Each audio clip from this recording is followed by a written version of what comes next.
Pablo incluyó la doctrina básica del cristianismo en esta carta. Lo que se vio la semana pasada es muy útil para compartirle a otros. Lo que vamos a ver hoy también y lo que vamos a ver la próxima semana más. Los primeros 3 capítulos de Romanos nos abren la puerta para predicar y enseñar eficazmente el Evangelio. La semana pasada vimos cómo el hombre cayó y la caída nos ha llevado a la corrupción y al desenfreno que se ha visto en el pasado, pero que estamos viendo también el día de hoy cuando rechazamos a Dios.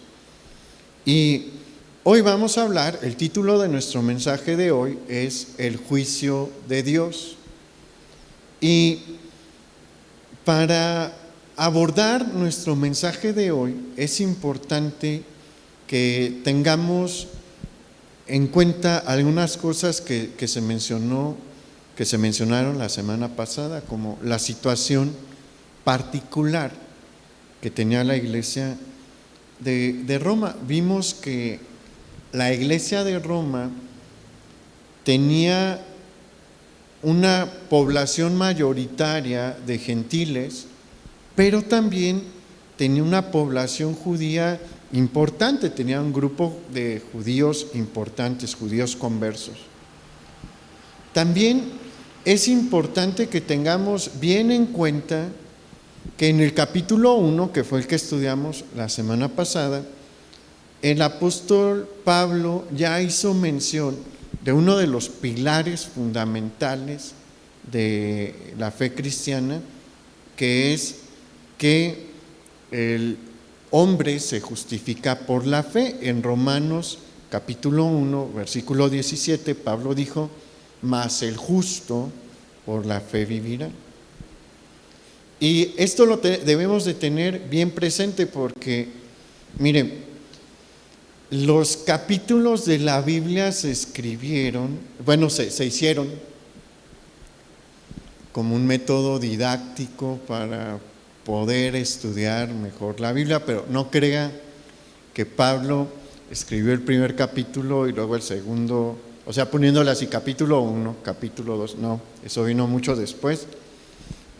La carta a los romanos es una carta completa, es una unidad y no hay capítulos ni versículos en las copias más antiguas. ¿Por qué? Porque eso vino mucho tiempo después. ¿O a poco usted escribe una carta larga y dice, a ver, ahí te va el capítulo 1 y luego la parte 2? No, ¿verdad? Uno redacta pues de una manera normal, no le pone versículos. Así es la carta a los romanos.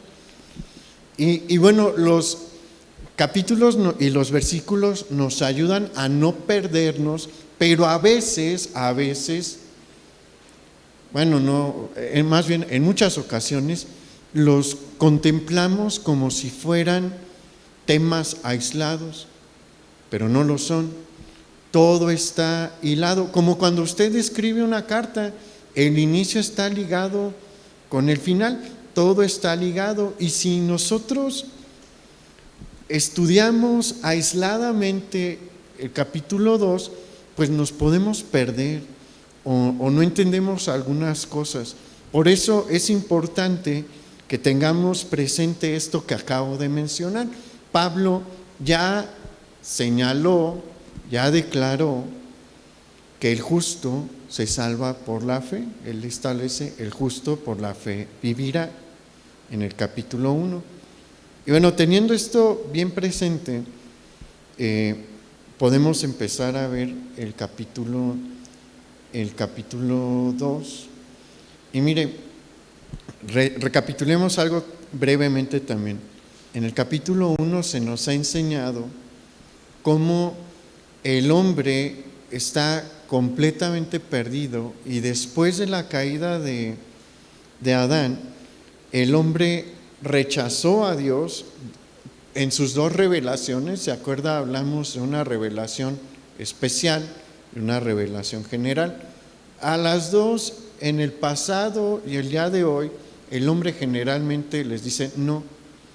Y por eso Dios le dice, ok, haz lo que quieras. ¿Y qué sucede? El pecado toma el control y el hombre realiza actos sumamente viles y algunos pecados que atentan incluso contra las leyes de la naturaleza. Si usted ve un poquito cómo era la vida en la antigüedad, va a ver que prácticamente todas las culturas son bastante licenciosas en la práctica en cuanto a la sexualidad, y muchos pueblos, muchísimos pueblos, realizaron cosas tan terribles como el sacrificio humano, y son muy poquitos los que se salvan de esa cosa tan horripilante como es el sacrificio humano. ¿Se acuerda? En la tierra de Canaán se sacrificaba a Moloc, se sacrificaban niños a Moloc. Eso también va en contra del instinto natural. ¿Qué hace una osa cuando uno de sus osesnos está en peligro? Es de las cosas más peligrosas ante las que uno puede estar, poner en peligro a un osesno y que su mamá esté cerca, porque si su mamá se da cuenta, se va a ir con todo, no va a tener control, va a defender a sus osesnos con todo lo que es. ¿Qué hacen los lobos? Igual, van a defender a sus cachorros, y si se tienen que morir, se van a morir.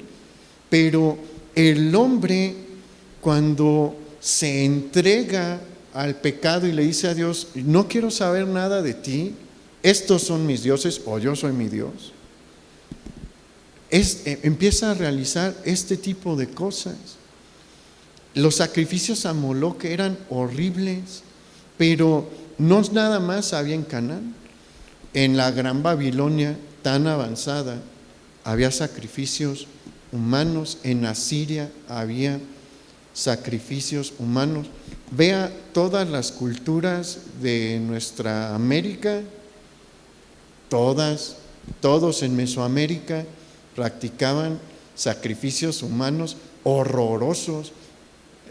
Si no tiene un estómago fuerte, no lea sobre cómo eran, porque hay descripciones, narraciones de cómo, y uno dice, ¿qué sangre fría tenían los sacerdotes para hacer ese tipo de cosas? Pero no nada más ahí.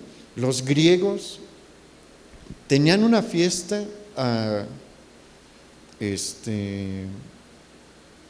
del vino, a Dionisio, en la que sacrificaban un muchacho, lo destazaban, cocinaban todo menos el corazón, y todos los de la fiesta tenían que comer del cuerpo. El corazón lo metían al templo de Dionisio. Y es la avanzada Grecia, como que eso no está tan avanzado, ¿verdad? Los vikingos tenían sacrificios humanos, los romanos, los chinos. Hay tumbas en las que hay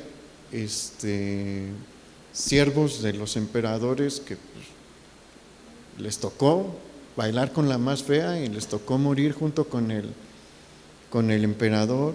Los celtas, los sumerios, por donde le busque. ¿Por qué? Porque el pecado nos lleva a hacer cosas irracionales, terribles. Y vamos a Romanos capítulo 2, versículo 1. Aquí Pablo va a cambiar un poquito hacia quién está dirigida esta parte de la carta. Romanos capítulo 2, versículo 1. Dice: por lo cual eres inexcusable, oh hombre, quien quiera que seas tú que juzgas. Pues en lo que juzgas a otro te condenas a ti mismo, porque tú que juzgas haces lo mismo. Mas sabemos que el juicio de Dios contra los que practican tales cosas es según verdad. Y piensas esto, oh hombre, tú que juzgas a los que tal hacen y haces lo mismo, que tú escaparás del juicio de Dios. ¿O menosprecias las riquezas de su benignidad, paciencia y longanimidad, ignorando que su benignidad te guía al arrepentimiento? Pero por tu dureza y por tu corazón no arrepentido, atesoras para ti mismo ira para el día de la ira y de la revelación del justo juicio de Dios. Estos pasajes que acabamos de leer están dirigidos a la comunidad judía de la iglesia de Roma. Acuérdense, hay un buen grupo de judíos ahí, pero también se pueden aplicar a la comunidad judía del pasado y del presente. Porque mire, entre los judíos, no entre todos, pero sí en un buen número, tenemos que ser realistas, siempre ha existido la tendencia a ver a los gentiles por debajo del hombro. Siempre ha sido así. Y hoy no es la excepción. Le digo, no todos, pero un buen grupo sí. De los que practican su religión, el judaísmo, sí tienen un cierto orgullo, que tiene mucho tiempo allí, y a causa de esta actitud incorrecta, porque sí es incorrecta, nosotros queremos mucho a los judíos, apoyamos a Israel, pero también no por eso vamos a cerrar los ojos y decir pues que en todos son excelentes. No, sí hay una tendencia por parte de algunos sectores del judaísmo a ver a los gentiles como menos, y por lo tanto nos juzgan con dureza y frialdad. Y eso pasaba en la iglesia de Roma. Había como dos clases de hermanos: los hermanos judíos y el resto, los gentiles. Y los judíos pues se sentían en una posición superior. ¿Eso está bien? No, y vamos a ver. Porque mire, sí tienen enormes bendiciones los judíos, sí. ¿Siguen siendo el pueblo de Dios? Sí, aunque estén en rebeldía aún, pero no dejan de ser el pueblo escogido de Dios. No dejan de ser el tesoro de Dios, son un tesoro tan preciado que los mantiene en pie hoy. Y fueron bendecidos a causa, y siguen siendo bendecidos a causa de sus padres. Y sí tienen la gran ventaja, han tenido la gran ventaja de contar desde los tiempos de Moisés con la ley. Y durante todo el periodo del Antiguo Testamento, ellos fueron los responsables de recibir la revelación especial de Dios. Acuérdese, hay dos tipos de revelación: la general, que es la que recibimos a través de la creación, y la especial, que es Dios hablando directamente y revelándose directamente. Bueno, por 2000 años, más o menos, 1500, digámoslo así, ellos fueron los que recibieron la revelación especial, exclusivamente ellos. Y eso obviamente es una ventaja. Pero a pesar de todo esto, y es aquí donde Pablo lo que quiere en estos pasajes es ubicar a los judíos de la iglesia de Roma en la realidad. Porque sí es cierto que tuvieron esta enorme bendición, pero a pesar de tener esa enorme bendición, de tener la ley, no fueron tan fieles. ¿Se acuerda? Hace un año estudiamos cómo fue la vida de Israel del éxodo a la entrada a la tierra prometida. ¿Y cómo fue? A Moisés le sacaron canas verdes de tanta rebelión y de tantas veces que le faltaron, que rompieron el pacto.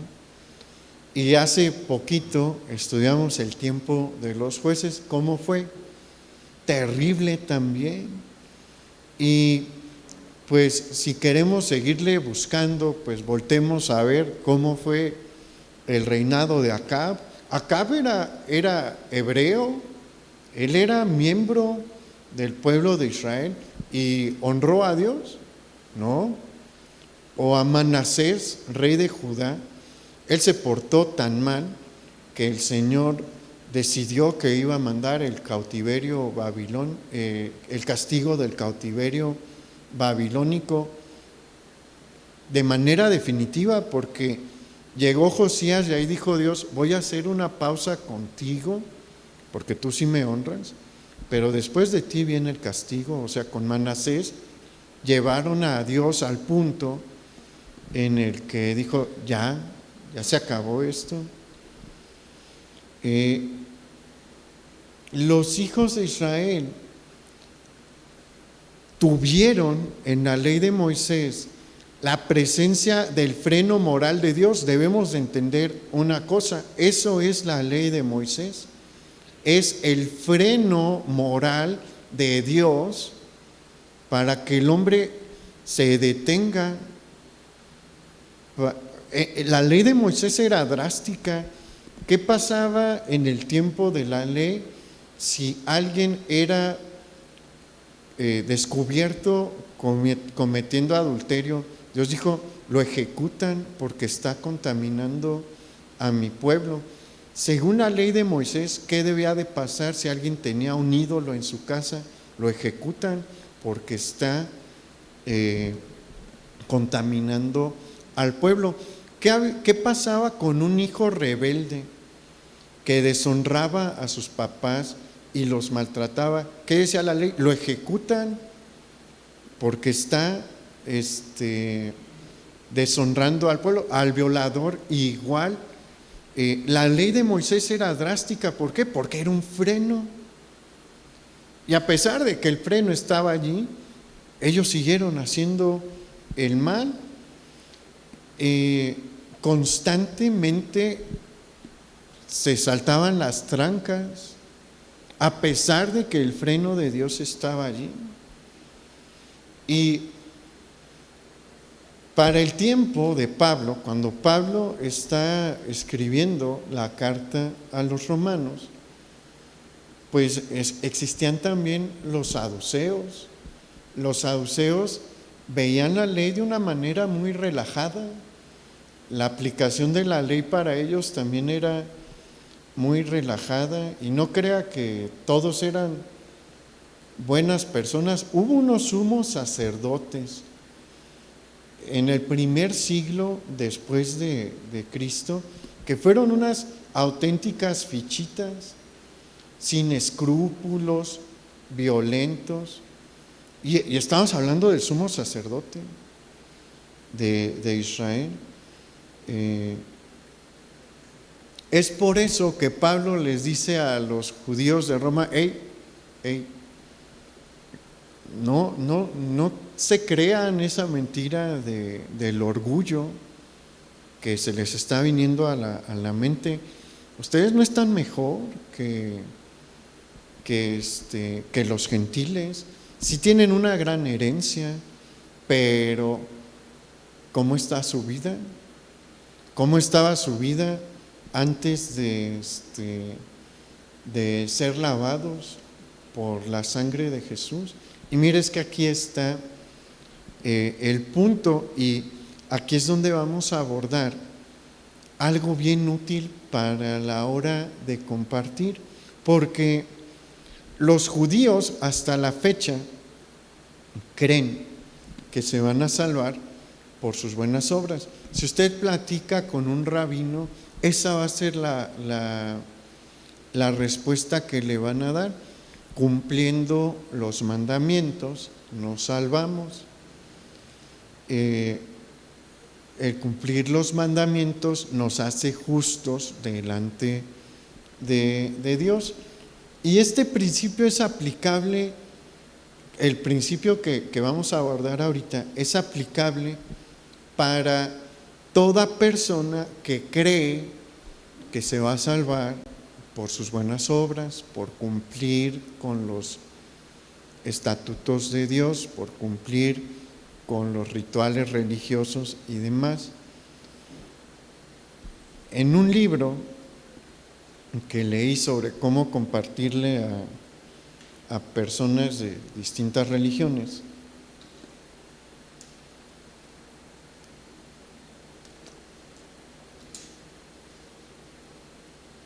dan este buen consejo a aplicar, porque mire, tanto los judíos como los católicos creen esto, que por sus buenas obras, por cumplir con los mandamientos, se van a salvar.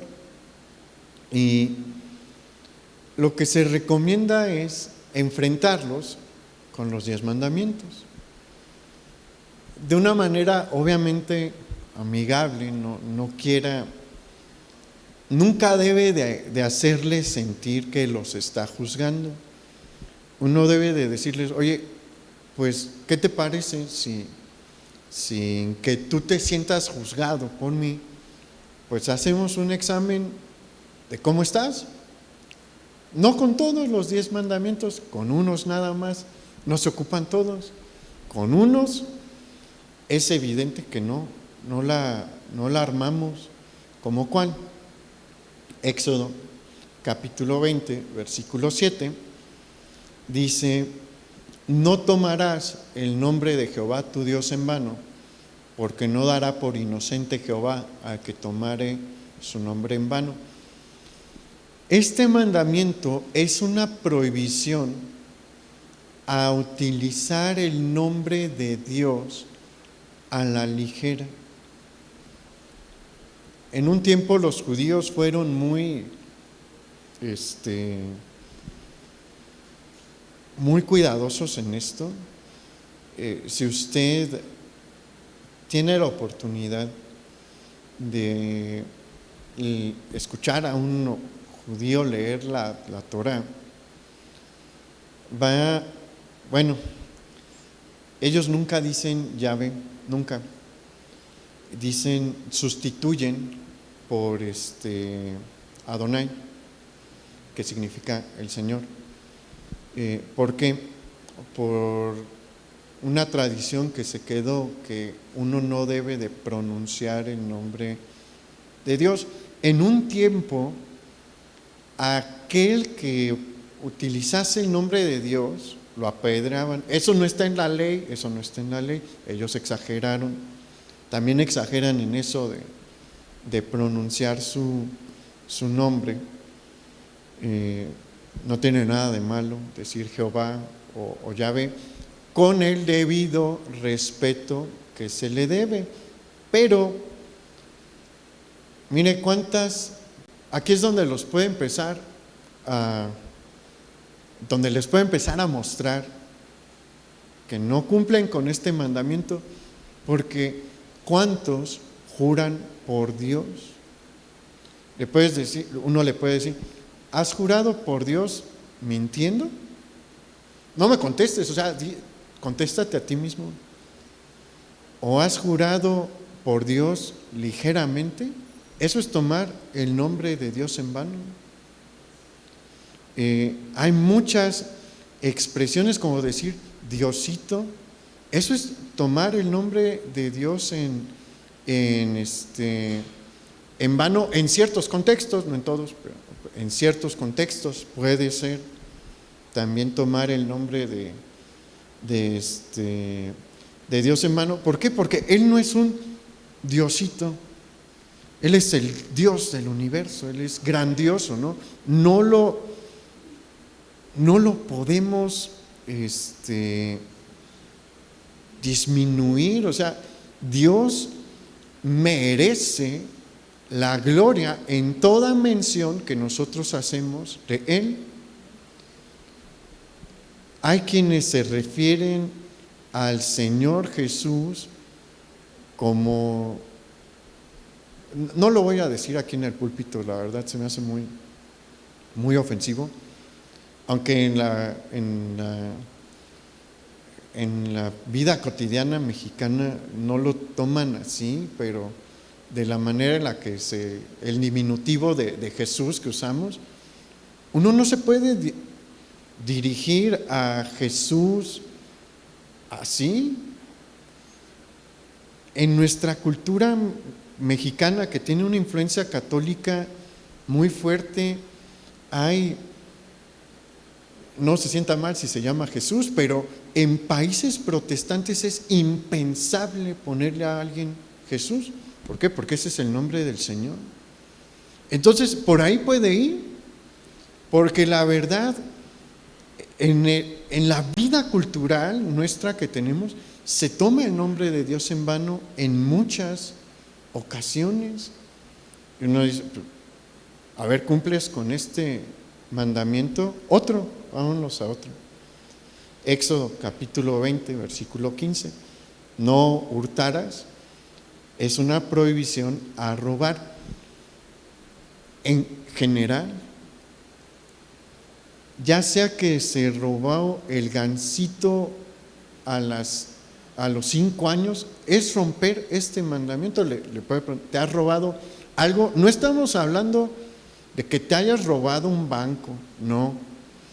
Este mandamiento no dice, no hurtarás en un banco o no asaltarás el banco, no. O no hurtarás con mano armada, no. Dice, no hurtarás. Cualquier cosa con la que nos hayamos quedado, que no sea nuestra y que no nos regalaron, es hurtar. Bueno, no sé qué tanto la pueda aplicar, pero pregúntenle de los libros. Aquí hay un dicho mexicano que es una persona tonta la que presta un libro y más tonta la que lo devuelve. Eso es robar. Eso es robar.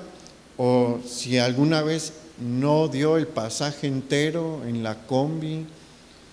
Todo el mundo ha robado algo en su vida, sea niño o en la actualidad. Bueno, ya se violentó este mandamiento. Y aquí hay un detalle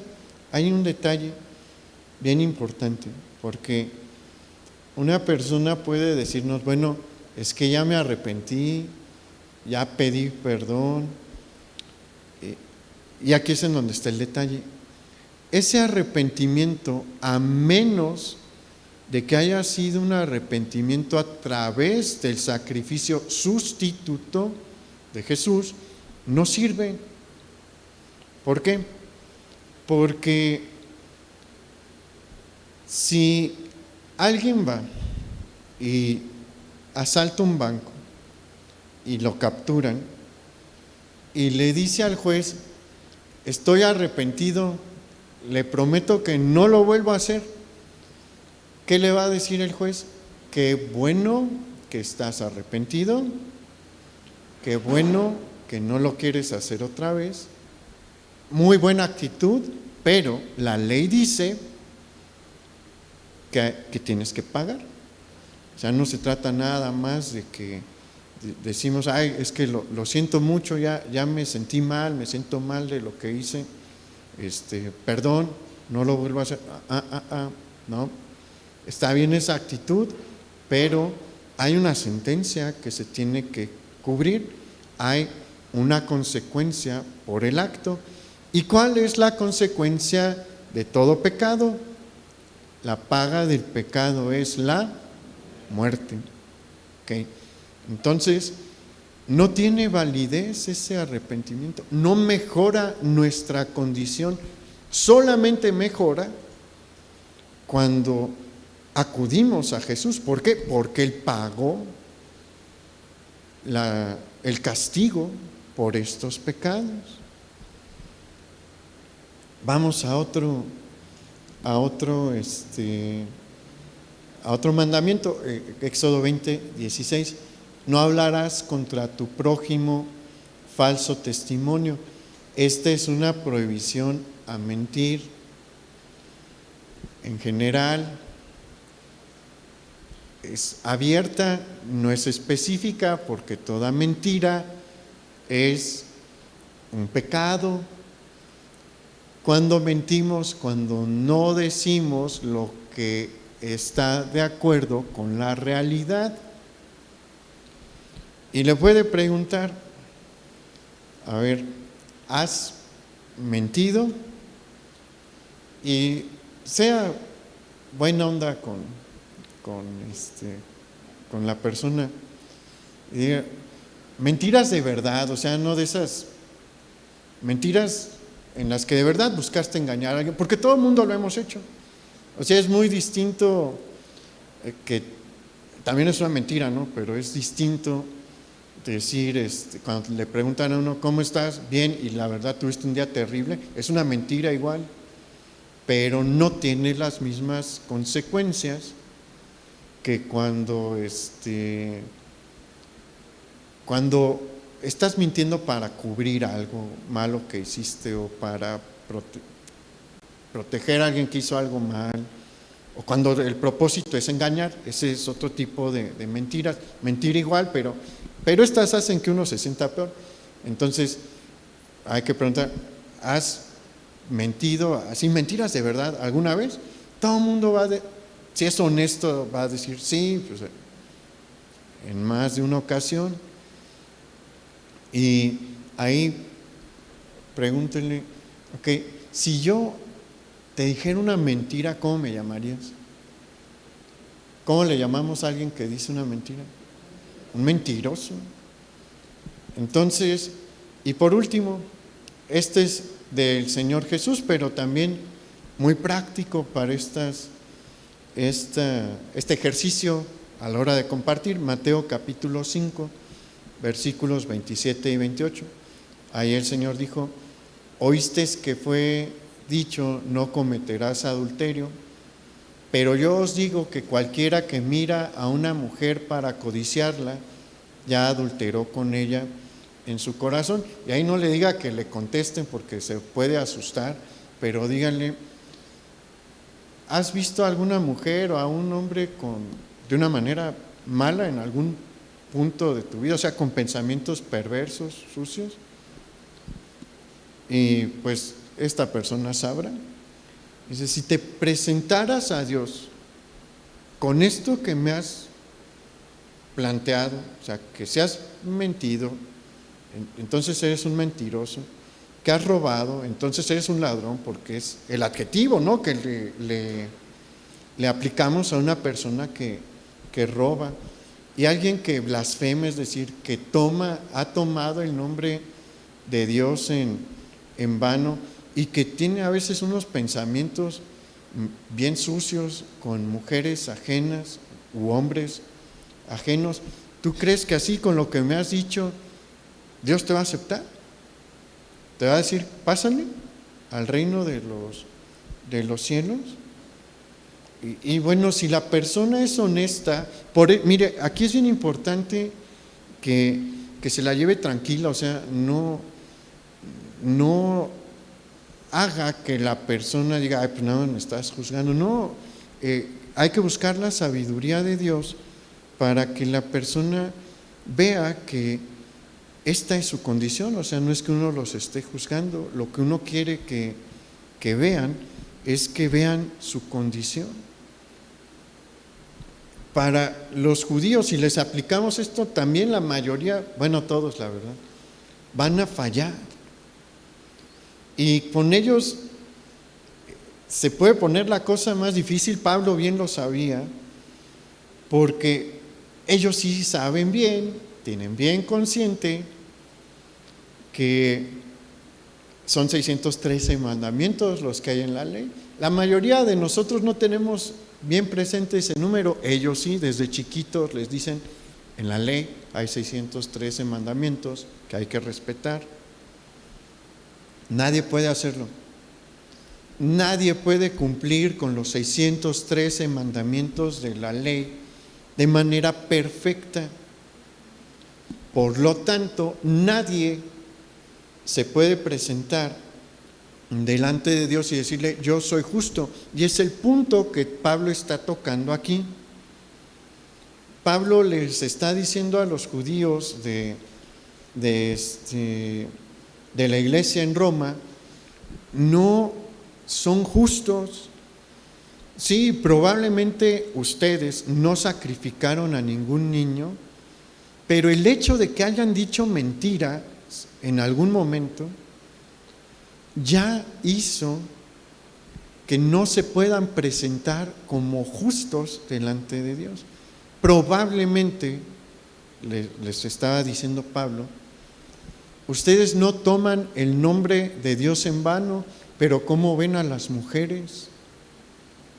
Entonces, no se crean esa mentira de que son justos delante de Dios. Necesitan de Cristo, al igual que los gentiles, porque así como ellos estaban perdidos, ustedes también lo estaban antes de entrar bajo el sacrificio de Jesús.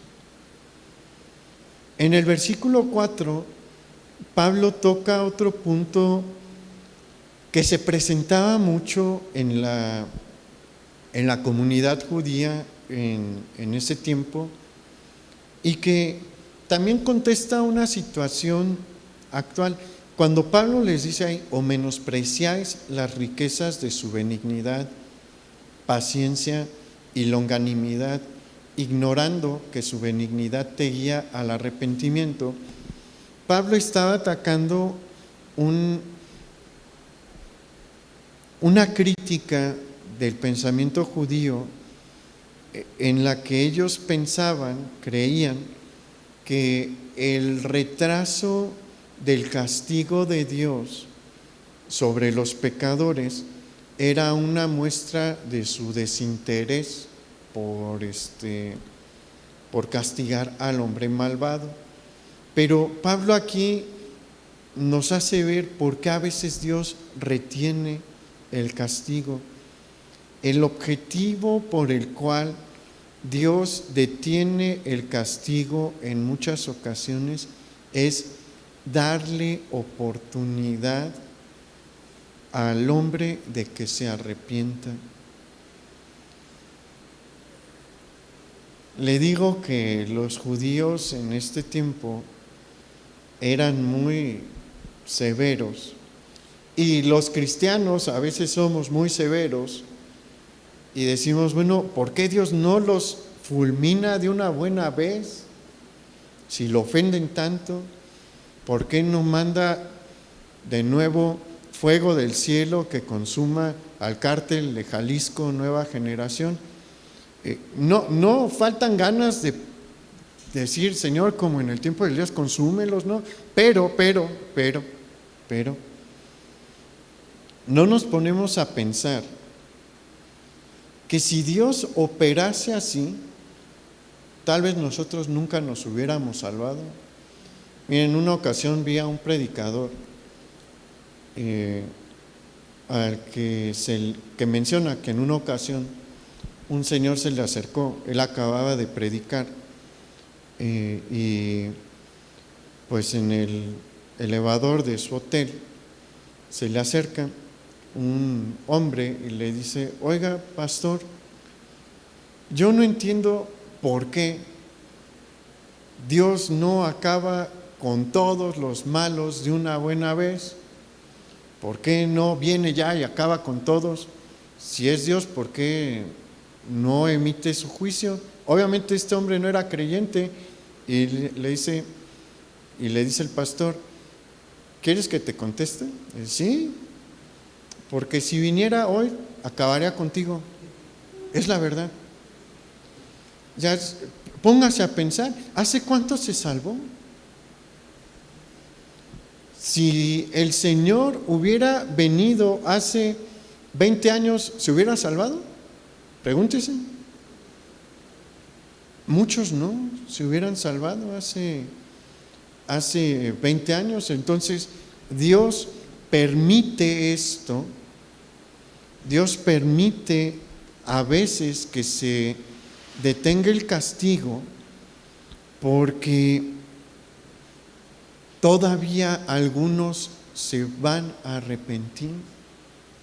Aunque no lo crea, es probable que entre los miembros del cártel de Jalisco, algunos se pueden convertir, ya sea en prisión, no sabemos.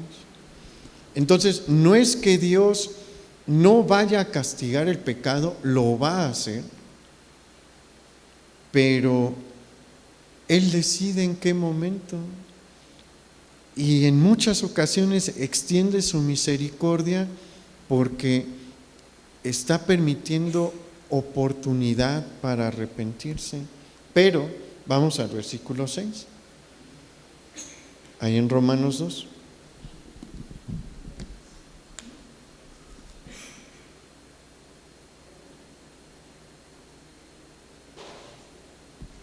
Romanos 2:6, refiriéndose al juicio de Dios, dice: el cual pagará a cada uno conforme a sus obras. Aquí Pablo le recuerda a los judíos que todo ser humano que no se ha arrepentido y no ha sido cubierto por el sacrificio de Jesús, se va a presentar a un día de juicio. Y ese día de juicio va a ser la cosa más aterradora a la que el hombre se va a enfrentar. Porque ¿qué va a pasar allí? Ahí Dios va a dar el pago justo por las obras de los hombres.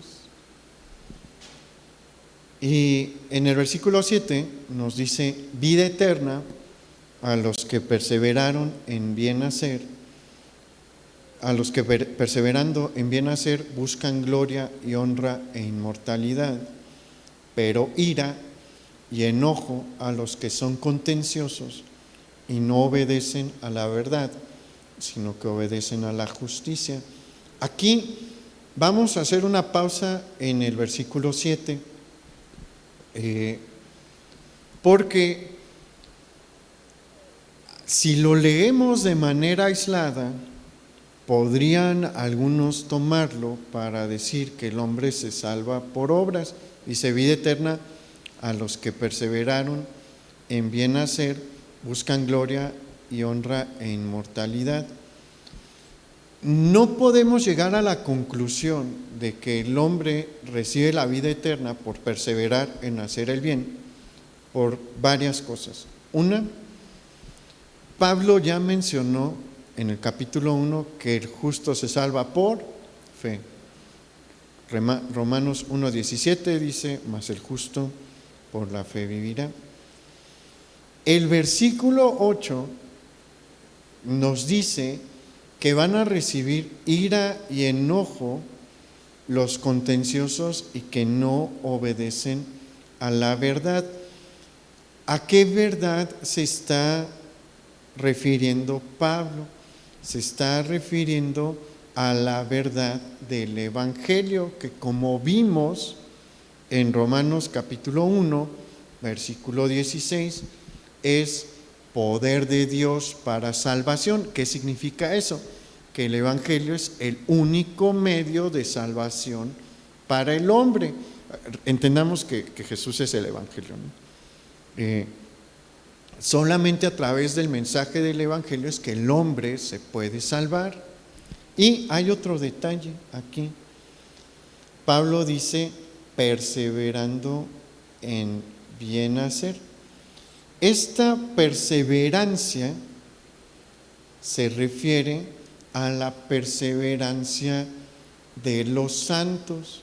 esa es una doctrina cristiana también. Los santos, aquellos que verdaderamente han nacido de nuevo, perseveran en obedecer a Dios, perseveran en el camino de Dios. Entonces, este versículo 7 y el versículo 8, el versículo 8 también nos muestra que la perdición se obtiene, se adquiere por rechazar la verdad, por no sujetarse a la verdad del Evangelio, no a las obras. Las personas se pierden por rechazar la verdad de Dios, por rechazar el perdón de Dios, que es lo que se nos ofrece en el Evangelio. Entonces, el versículo 7 de lo que está hablando es que Dios le va a dar la vida eterna a aquellos que son salvos y que presentaron su fruto de salvación. ¿Cuál es el fruto de salvación?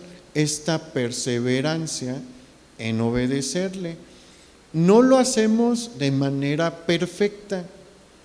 El cristiano no puede cumplir de manera perfecta con la ley, ni usted, ni yo, ni mi papá, nadie. ¿Por qué? Porque seguimos teniendo este cuerpo que tiende al pecado. Pero la fe salvadora rinde un fruto siempre, un fruto de obediencia a la ley. Buscamos obedecer la ley de manera natural. Esta es una de las mejores evidencias de que una persona verdaderamente nació de nuevo, el fruto que da su vida.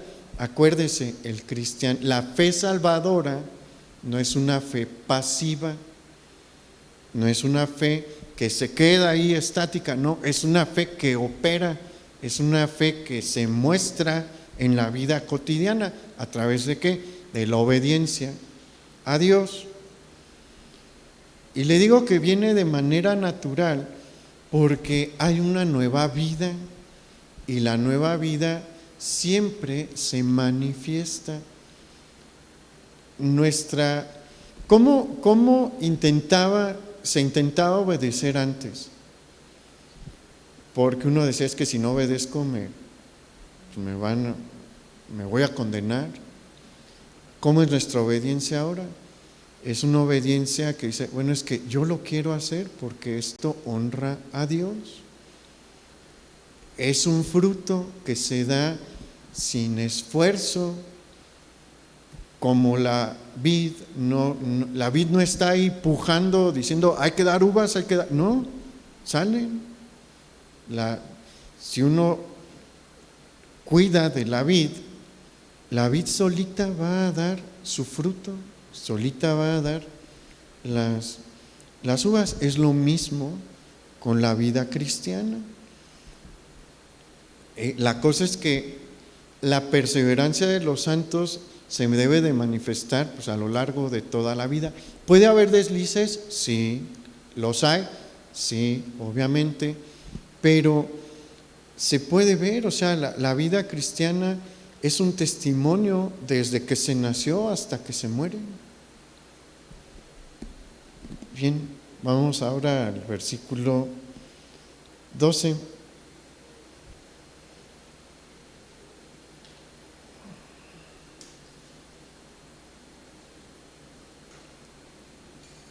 Dice, porque todos los que sin ley han pecado, sin ley también perecerán, y todos los que bajo la ley han pecado, por la ley serán juzgados.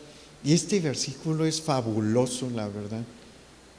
Es increíble este versículo porque nos contesta varias preguntas que a veces como cristianos honestamente nos podemos plantear.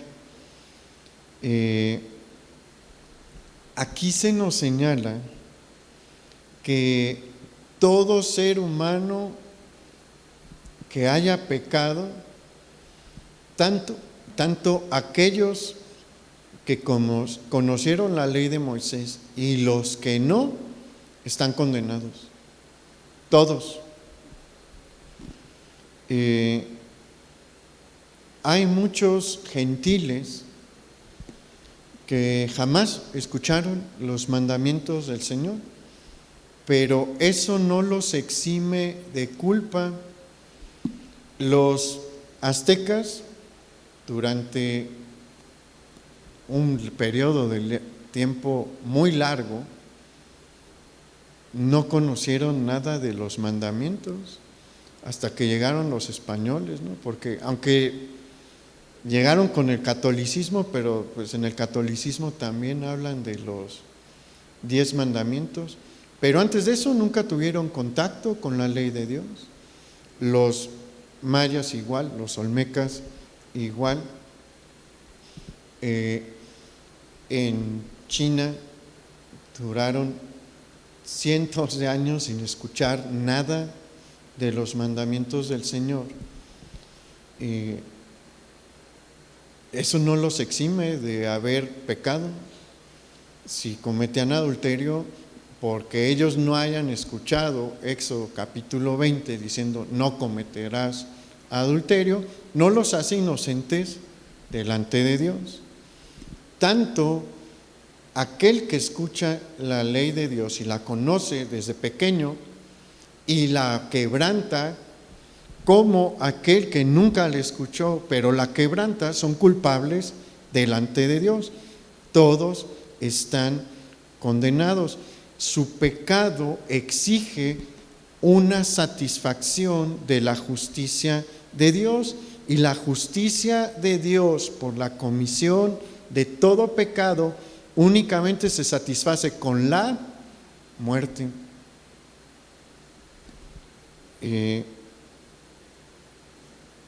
¿Por qué esto es importante? Porque a veces uno dice, bueno, y bueno, con todos estos pueblos de América que jamás escucharon el Evangelio, que no son inocentes delante de Dios. O sea, no, el que no hayan escuchado el Evangelio no los hace inocentes. Todo pecado cometido en contra de Dios exige una sentencia, que es la muerte. Pero hay algo que sí debemos de recalcar. Aquel que conoce la ley de Dios y la desobedece va a recibir un castigo más severo que aquel que nunca la escuchó, porque es peor aquel que a sabiendas violenta la ley que aquel que lo hace en la oscuridad de su mente, que nunca escuchó de parte de Dios: esto es algo en lo que yo me desagrado. Es importante también que tengamos esto bien presente.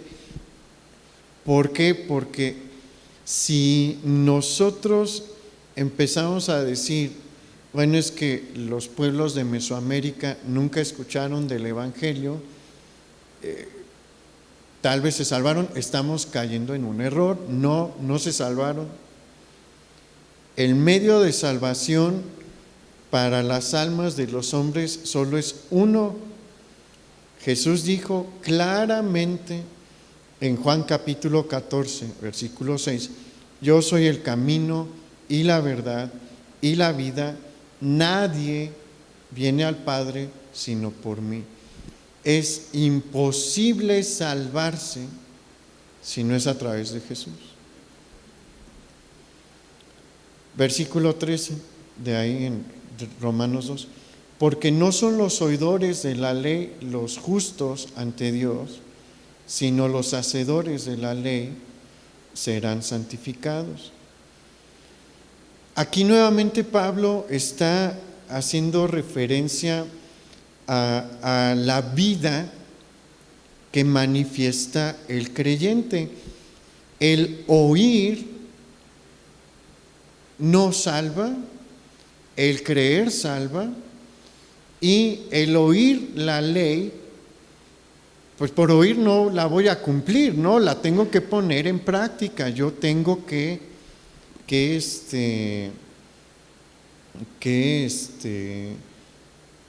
pues buscar no quebrantar los mandamientos. Vamos al versículo 14.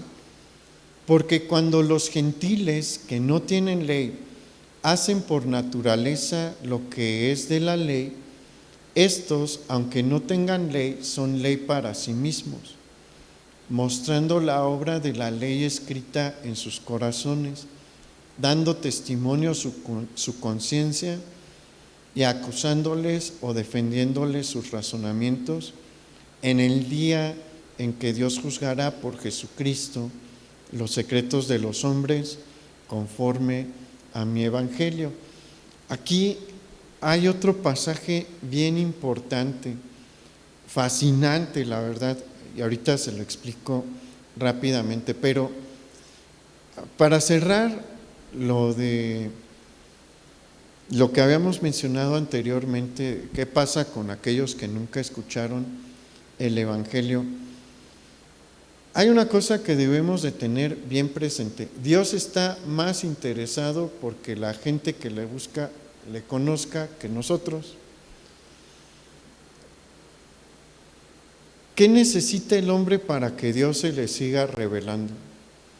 Primeramente, aceptarle. ¿Cuál es el primer paso que debería de dar el hombre para que Dios se le siga revelando? Aceptar lo que le dice la revelación general, la revelación de la creación. Si el hombre dice, ok, sí hay nada más un creador y todo esto son ídolos, ahí hay una puerta abierta para que Dios empiece a obrar. Pero si uno revisa la historia, no encontramos casos así, la verdad. Hay una mala concepción. Yo creo que usted ha oído de Nezahualcóyotl, que él como que quería ser eso es un mito. No me puedo detener en eso, pero si estudia un poquito más va a ver que no, él no era monoteísta. Hubo intentos en Egipto por decir, de adorar nada más a un solo Dios, pero era un ídolo. Por ejemplo, a Amón-Ra, pues era una de las variantes de Ra, ¿no? Ese no es el Dios verdadero. O sea, se sigue teniendo la puerta cerrada. Pero aquel que busca genuinamente a Dios, Dios se le puede revelar. Pero el requisito inicial es que esta persona genuinamente busque al Dios verdadero. Y como le digo, hasta donde yo he leído y le he dedicado tiempo a eso, no hay ejemplos de... ¿Por qué? Porque la condición caída del hombre los lleva a la idolatría. No estoy diciendo que no haya, probablemente haya casos excepcionales, pero recuerde este caso. ¿Se acuerda el etíope? Él era etíope, no era judío. Estaba leyendo el Evangelio de Isaías, ¿sí? ¿Quién se encargó de llevar a Felipe? Dios. Cuando Dios sabe cómo moverse para esos casos, debemos de descansar y vernos como Felipe, porque usted no sabe si Dios lo está mandando a compartirle a alguien que genuinamente le está buscando para que le exponga el caso, el evangelio verdadero. Bien, entonces espero haber despejado sus dudas en la medida de lo posible, pero mire, vamos a esto del versículo 14. Aquí hay algo honestamente fascinante, fabuloso.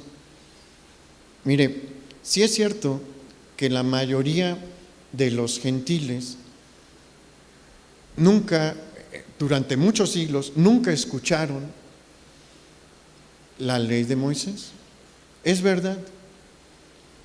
Pero también es cierto que Dios le dio a toda la descendencia de Adán un sentido moral básico. Hay gente que cree que la moralidad del hombre varía muchísimo de cultura a cultura y de edad a edad, de época a época. Eso es un mito que nos han hecho creer de una manera muy efectiva. Pero mire, C.S. Lewis tiene un libro que se titula La abolición del hombre, y en ese libro él se dedicó a desarrollar un apéndice donde demuestra cómo toda la humanidad a lo largo de todo el tiempo ha tenido la misma moralidad básica. Aquí el apóstol Pablo nos dice en el versículo 15, mostrando la obra de la ley escrita en sus corazones. Es esta moralidad básica. Y ahí él muestra cómo tanto los nórdicos, los pueblos de la India, la antigua China, los egipcios, los babilonios y los hebreos, los romanos y los griegos, tenían la misma moralidad básica. Todos, sin excepción, señalaban que no se debía de adulterar. Todos, sin excepción, señalaban que había que respetar a los padres. Todos, sin excepción, señalaban que se debía de respetar a los ancianos. Sin excepción, todos mencionan que es un pecado robar, matar, mentir.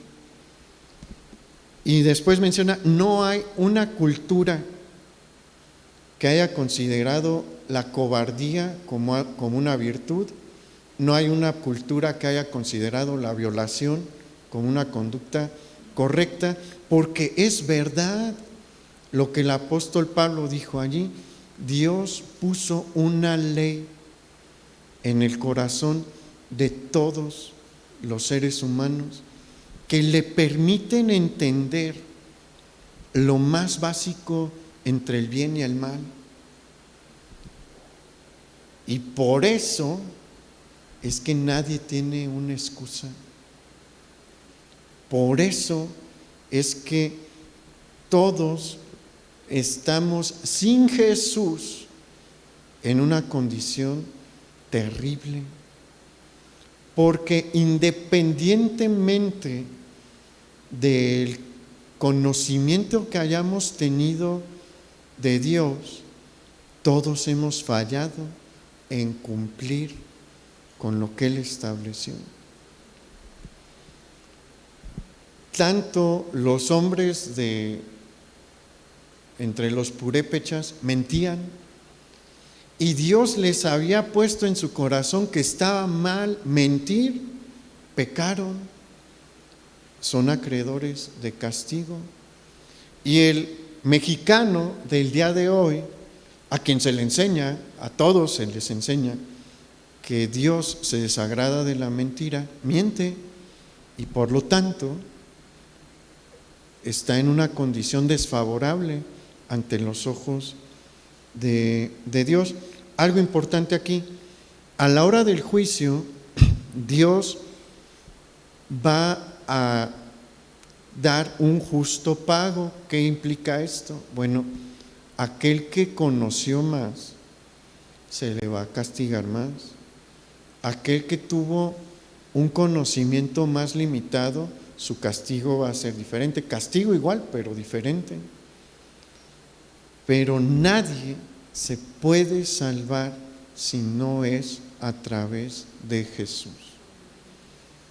Y eso es en lo que tiene que aterrizar cuando le comparta a alguien.